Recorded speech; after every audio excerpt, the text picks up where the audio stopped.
Donc, on se retrouve pour la suite de ce chapitre sur les diagrammes de Bode. Donc, on va déjà noter grand 2, diagramme de Bode, simplement. Et puis maintenant, je vais vous expliquer ce que c'est qu'un diagramme de Bode. D'accord?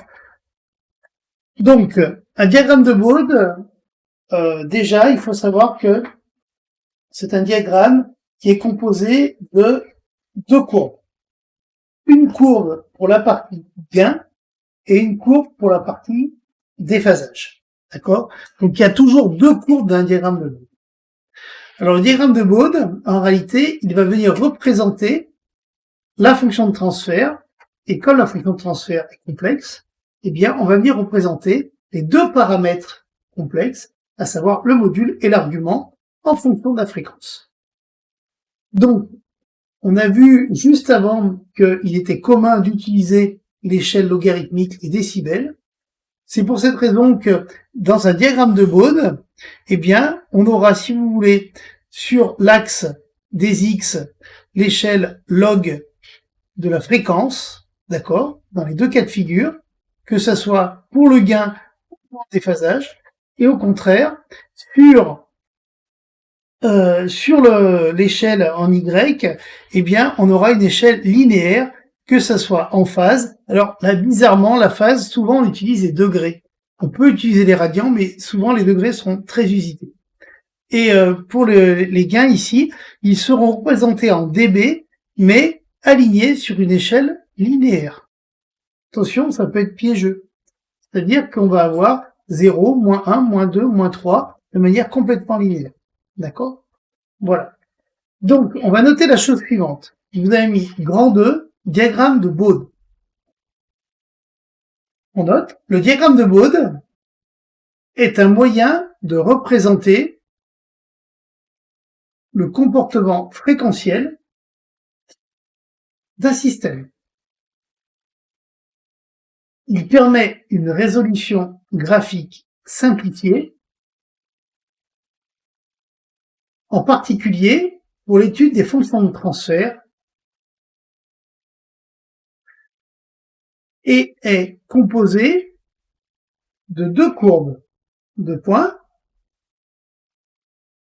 Premier tiret, la courbe de gain,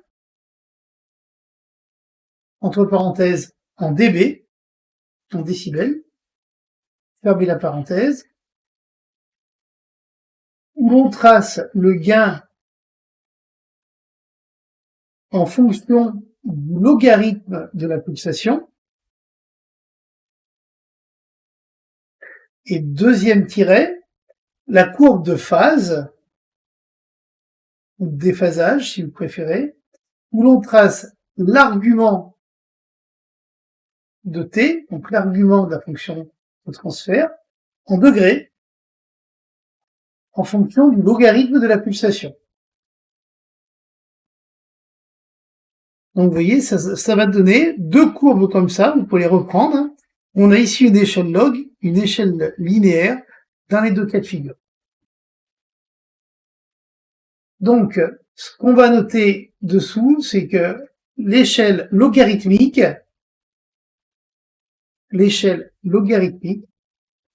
permet un tracé très lisible, car les courbes sont composées majoritairement de tronçons asymptotiques linéaires.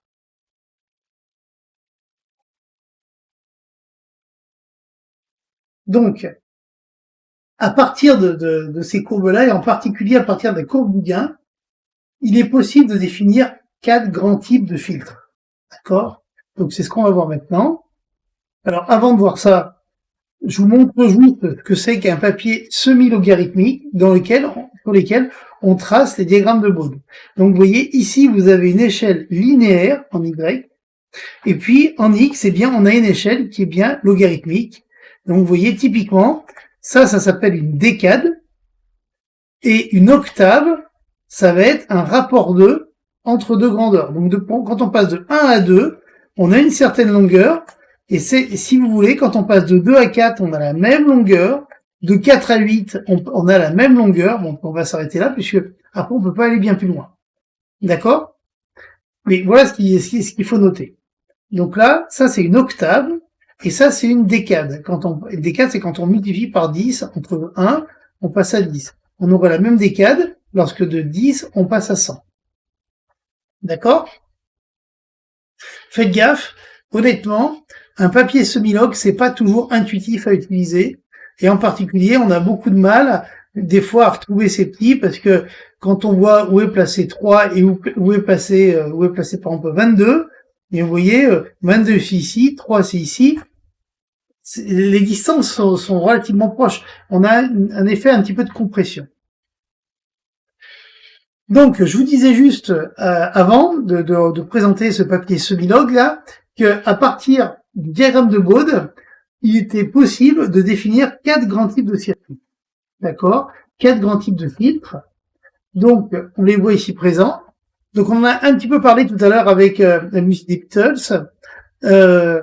Si on fait un circuit qui laisse passer les basses fréquences, on parlera de circuit passe-bas. Et dans ce cas-là, le diagramme de Bode en gain sera le suivant, c'est-à-dire que quand on est dans les basses fréquences, eh bien, on laisse tout passer, et que dès qu'on va passer une certaine fréquence à fréquence de coupure, eh bien, on va commencer à descendre. Le passe haut est le complémentaire de celui-là, c'est-à-dire que à partir d'une fréquence basse, eh bien, on laisse passer le signal, et au-dessous, on ne laisse pas passer. La combinaison d'un passe haut et d'un passe bas va nous faire ce qu'on appelle un passe-band.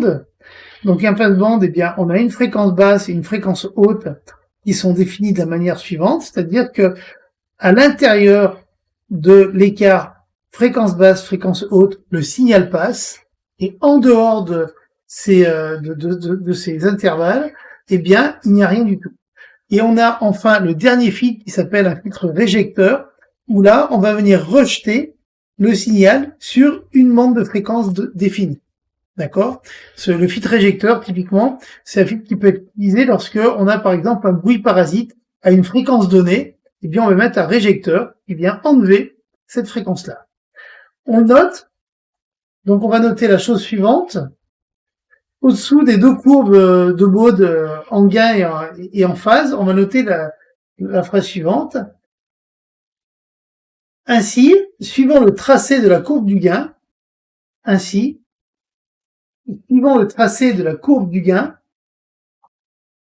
il est possible de définir le type de circuit réalisé. 2 points. Et là, vous pouvez reprendre ces 4 schémas, à savoir le passe-bas, le passe-haut, le passe-bande et le réjecteur. Donc ça, c'est des circuits qu'il faut absolument garder en tête. D'accord? Voilà. Donc là, on va s'arrêter là pour les diagrammes de Bode, et puis on va se retrouver dans la prochaine vidéo pour parler du filtrage.